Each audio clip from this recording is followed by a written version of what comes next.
in this video we will talk about NAM. So NAM क्या है basically? NAM का full form होता है नॉन अलाइनमेंट मूवमेंट, राइट?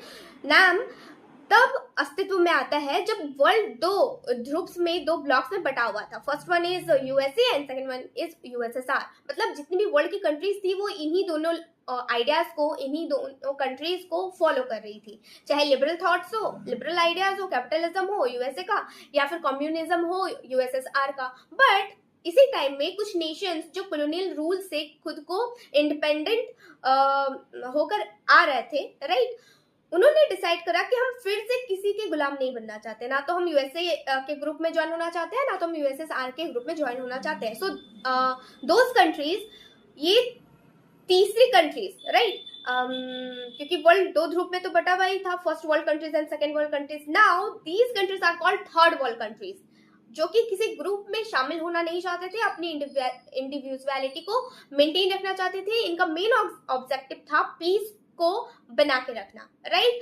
अपनी इकोनॉमिक्स को शुरू से बिल्डअप करना, जिसमें से भारत भी वन ऑफ देम था, राइट. सो हम अभी ये भी जानेंगे कि कौन से 5 नेशंस थे जिन्होंने नाम को जस्ट एस्टैब्लिश करा एंड ऑब्वियसली ये चाहते थे कि ये अपना इंडिपेंडेंट एग्जिस्टेंस को मेंटेन रखे एंड ये किसी भी ब्लॉक्स में शामिल ना हो, क्योंकि ये अभी अभी कॉलोनियल रूल या फिर ब्रिटिश कॉलोनी से इंडिपेंडेंट हुए नेशंस थे. तो ये अपनी इंडिविजुअलिटी को मेंटेन रखना चाहते थे. That is why they form NAM, right. अब इसमें 5 कंट्रीज थी कौन कौन सी? दैट इज इंडिया से इंडिया था, इंडिया से लीड कर रहे थे पंडित नेहरू, युगोस्लाविया से टीटो, इजिप्ट से अब्दुल नासिर, इंडोनेशिया के सुकर्नो एंड घाना के क्वामे. इन्होंने जस्ट लीड करा नाम को एंड एस्टैब्लिश हुआ नाम 1961 बेलग्रेड में. सो आज इसका ऑब्जेक्टिव क्या है? क्योंकि इस टाइम में तो पीस ऑब्जेक्टिव था कि हम अपनी इकोनॉमिक्स को बूस्ट अप करेंगे एंड हम अपने लिए जो भी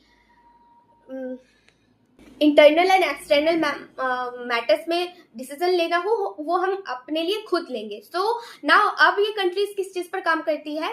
तो अब ये जितनी भी प्रेजेंट की चैलेंजेस है, जैसे कि ह्यूमन ट्रैफिकिंग हो गया, क्लाइमेट चेंज हो गया, इन्वायरमेंट से रिलेटेड हो गया एंड साइबर सिक्योरिटी हो गई, ट्रेड हो गई, इन सब पर आज ये जस्ट काम करती है and this is all about NAM. So I hope so कि आपको नैम के बारे में छोटा सा इंफॉर्मेशन समझ में आया होगा कि what is basically NAM and NAM established हुआ क्यों था बेलग्रेड में. So thank you.